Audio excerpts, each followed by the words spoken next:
Huwag mong turuan yung batang maging tamad kasi kawawa sila kapag dumating yung panahon. Pag nagkaroon ka ng anak at meron kang mindset na lahat ibibigay mo sa kanya, wag lang siyang mahirapan. Doon ka nagkakamali. Kasi bilang magulang, parang ikaw na yung nagtatanggal ang pakpak ng sarili mong mga anak. Kung sarili nilang potensyal hindi nila mailabas dahil nakadepende lang sila sa kung ano yung ibibigay mo sa kanila.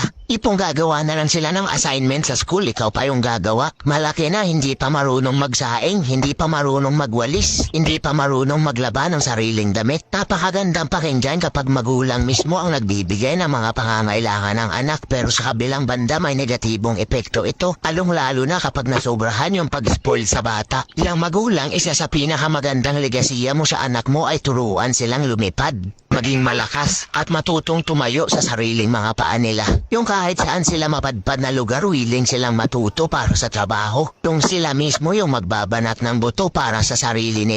At higit sa lahat, hindi nila inaasa sa iba ang kanilang mga pangarap at goals sa buhay.